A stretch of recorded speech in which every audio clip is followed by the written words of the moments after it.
Chers compatriotes, haïtiens pareil moi yo,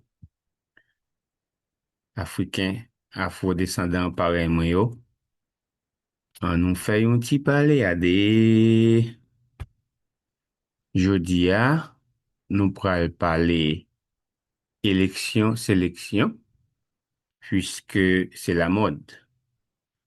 Depuis quelques semaines, son seule parole qu'a parlé élection, embarqué dans élection.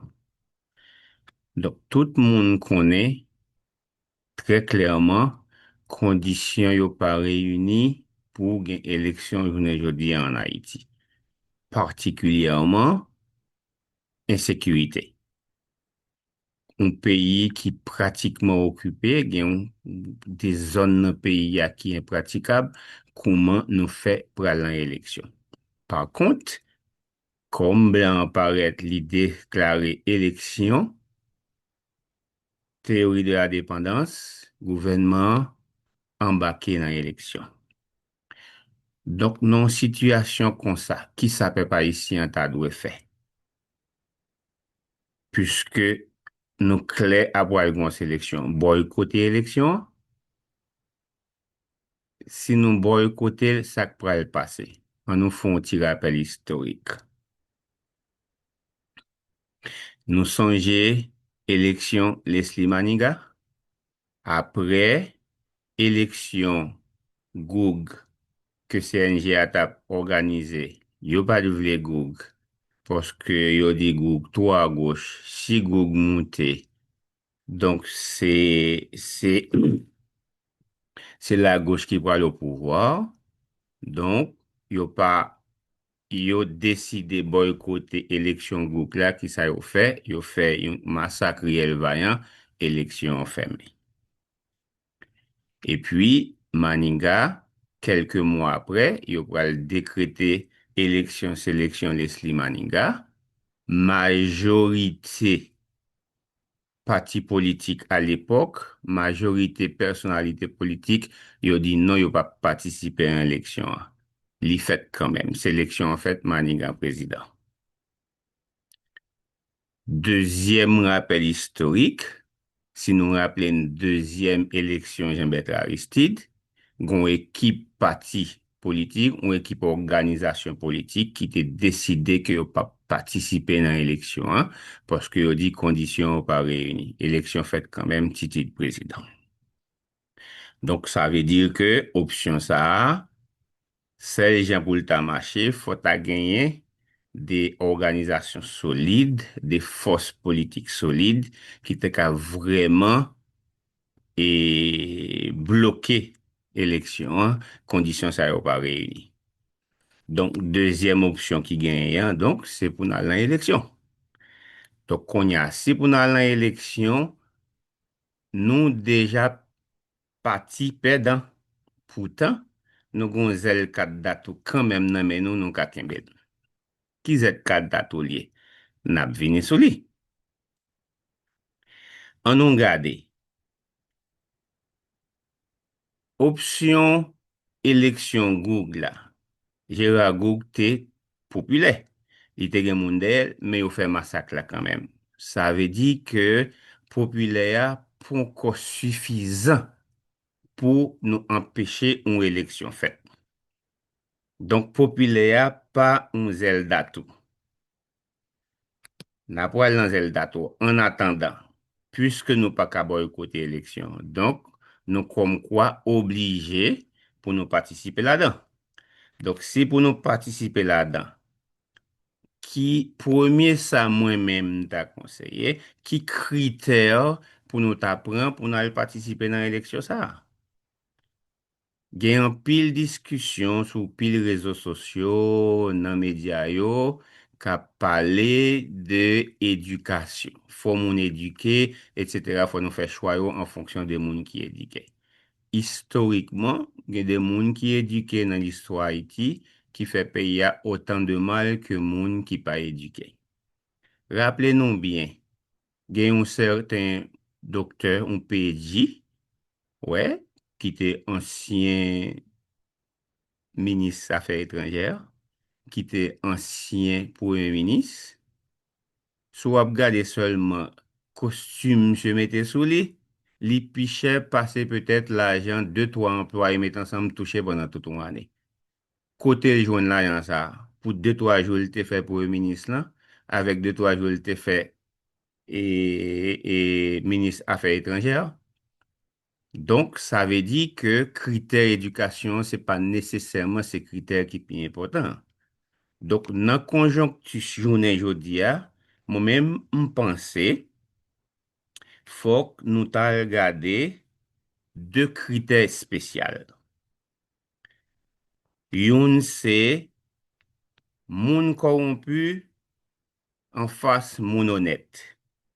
Est-ce que moun sa yo n'a pas choisi pour nous voter yo gagné des dossiers corruption sur yo ou bien yo c'est des moun honnêtes, yo pas aucun dossier corruption sur yo. Au moins la société percevoir yo comme des moun honnêtes. Deuxième critère, moi-même penser dans moment ça, c'est un critère est-ce que moun ça c'est un moun qui nationaliste versus un autre moun qui marre en bas pied à blanc. Donc gros cause à qu'on y a là, c'est comment pour nous identifier moun sa yo qui honnête là ou bien moun sa yo qui corrompu. Mais critère moi-même m'pensais que nous t'es qu'à commencer à regarder. Liste là, pas fermée, c'est des suggestions que nous avons fait et m'pensais que pour nous qu'à lancer discussion, hein, pour ou même tout, qu'à commencer à ajouter critères par où qui qu'à permettre que ou comprendre ou identifier moun qui corrompu et face avec moun qui honnête. Yon nan yo par exemple, si gon moun la ki kandida, epi nou konen li lan lis nan moun ki patisipe nan asasina prezident Jovenel, eske nou ka yo vote pou moun sa? Paske lè li rive lan pouvoir, la pou el bloke la justis pou yo pa mette lan koz. Si genye moun ki nan kous la, ki genye dosye kriminel sou yo, d'ailleurs, Constitution déclarée, l'idée clair et décret électoral et de sélection sorti l'idée clair sur un dossier criminel sous ou pas cas et candidat. Donc, mon autre critère, si c'est des gens qui étaient déjà pris en prison dans un pays étranger ou bien en Haïti et tribunal te condamné ou bien à l'étranger en Haïti comme des gens qui ont un dossier criminel sur eux, donc, mais des critères que nous avons. Et il y a des gens tout qui ont une notoriété comme dit les drogues. Ouais, et si nous rappelons nos dernières élections que tu faites et pour Chambio, tu gagné un article qui t'est sorti dans Miami Herald qui était très clair qui dit Haïtien saute voter on bandit les drogues, la chambre. Je dis c'est pas tout non, un paquet. Et si yon nan yo, personne dans la chambre n'a pas relé Miami Herald dans le tribunal parce que yo accusé yo comme ni de drogue, donc c'est que yo d'accord avec cause ya. Donc si gen des moun qui identifié comme di les drogues que nous connaissons, qui identifié comme des moun qui dans corruption, donc mais et raison pour nous écarter moun sa yo. Gen des moun qui te non poste hier avant-hier et puis brusquement nous entendons acheter caille pour millions de dollars alors que l'affaire n'est pas de bon. Donc, faut que nous demandions combien l'argent moun touché en don job l'État pour qu'elle acheter millions de dollars pour faire des jours premier ministre, approfondir des jours et ministre. Donc, mais des critères que nous avons gardés autour de nous pour nous connaître est-ce que c'est des gens que nous avons identifiés. Il y a des gens qui ont mené des vies grenègues, ouais, des femmes, des garçons qui ont mené des vies grenègues, et puis ils n'ont pas de travail. Faut que nous identifier, faut que prouver peuple là, côté rejoindre l'argent pour faire mener vie grenègue ça, on va pour nous-mêmes nous embarquer, compte yo. Ça m'avait dit là, c'est que si vous avez un ami, un frère, papa ou maman qui est candidat, sou konen maman ou papa ou frère ou là, son coquin lié. Est-ce que le fait que c'est faux lié, c'est maman, c'est famille, est-ce que son critère pour aller voter pour lui? Si vraiment ou voulez pour payer ou avancer. Si moun nan paske se moun Jean Abel parel ou liye, ou bien paske se moun Nord-Ouest parel ou liye, paske le sot nan menm o kap, ou bien Gonaïve, se moun Gonaïve parel liye, eske sa son kriter suffizant pou ale vote pou li? Ok, m'pense gen de kriter ki important pou nou ale gade, pou nou mette un petit peu sentiment a pa, paske nou non faz kon ya tout moun ta vle ke peyi ya vreman avanse, dekole, debloke. Donk, nan ka sa, nou gen de eleman ke m sugjere deja ke nou ka komanse a regade. E pi nou menm na komante an ba video a, mette de kriter pou tout moun ka komanse patisipe nan konversasyon a. Ok, dezyem nan nou te di ke fon a regade eske moun nan nasyonalize versus yon moun ki soufranchou. Yon moun ki genyen ki mari an ba pieta blan. Nou deja konen ke blan prefere moun ki mari an ba pieta blan paske li pi fasil pou l manipule li kontro etere nasyonal la nan avantaj pal. Ok? Donk nou menm nou oblije a gade eske moun sa son moun ki honet, eske son moun ki reme peyi Haiti, eske son moun ki vle riske menm vil pou peyi Haiti, e fase avek un moun ki depi blandi a goch a goch, depi blandi a doat a doat. Ok? Nou di ke nou pa ka boykote eleksyon paske kondisyon pa reyuni, nou pa gen fos ase, men tou sinal nan eleksyon, gen un minimum kriter pou na pe, gen minimum kriter pou nou ka chwazi moun nou vle yo, men nou gon zel kat.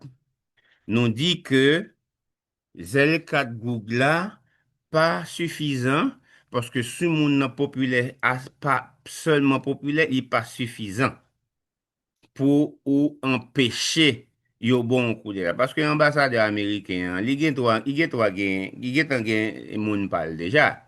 Ouè, moun nan la, li konen l pal fè mèm jan avèk Clinton, et te fè pou Michel Martelly, li pal rele CEPA, li pal dir kon me yon moun ki nan entel nan dezyem tou. Mba bezo konen lot moun nan. Et puis, depi entel nan dezyem tou, bruskeman nou pal tande se entel ki prezident blan metel.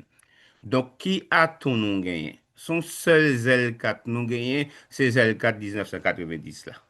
Nou rappele nou eleksyon 1990?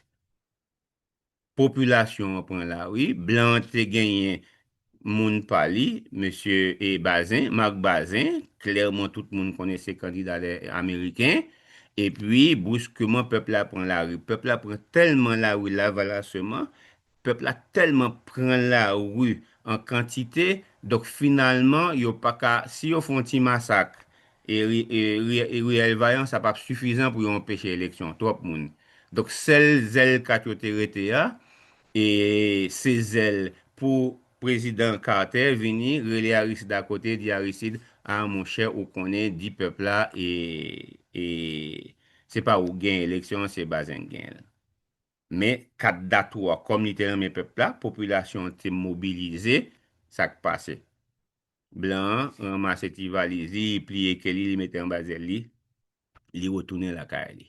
Donk, jounen jodi ya, nan peyi de Salin nan, se yon nasyonalist ke nou bezwen, ki genyen sufizamman fom nan fom ni, ou bien ki gen garson nan garson li, ki ka kampe devan blan, le blan vin di ko, a el di pepla se pa wok pase, se zot ki pase, pou li kampe devan blan, pou li lo kon sak pase, me pepla la, ou menm al bay pepla nouvel la, al li se pa mwen pase. Donk, sa pou nou fe la, le nou fin fe triyaj yo, zel kat popule nou deye poch nou, epi nap tan yo, le sa, si nou identifiye 3-4 moun vanyan nasyonalist ki an dan et qui l'en bataille là, ça nous fait qu'on y a al chita avec demander la population mobilisée d'ailleurs, dit autant prix. Nous quatre, nous cinq, nous pas kagoumen en face blanc, c'est ça même les besoins. Mettez ensemble, organisation, nous font coalition, et puis, râlez les quatre populaires derrière, dit blanc, n'attend nous dans Kafou. Dans quatre Kafou. En tout cas, ce petit message, ça m'était besoin discuter avec nous à souhait pour ouvrir discussion, pour permettre que nous qu'à commencer réfléchir sur ça, réfléchir sur qui ça nous pourrait faire pour nous annuler et sélection que vous voulez ban nous là. Donc, jour cap vini yo, nous pourrons faire une petite réflexion sur et décret électoral de sélection qui sorti là et pour nous qu'à continuer réflexion. Merci en pile parce que nous t'ai fait petit temps ça avec nous. Tant pis, likez, partagez, abonnez avec chaîne nan pour les prochaines et sorties au fait pour nous pour nous joindre directement et merci en pile. Ciao ciao à la prochaine.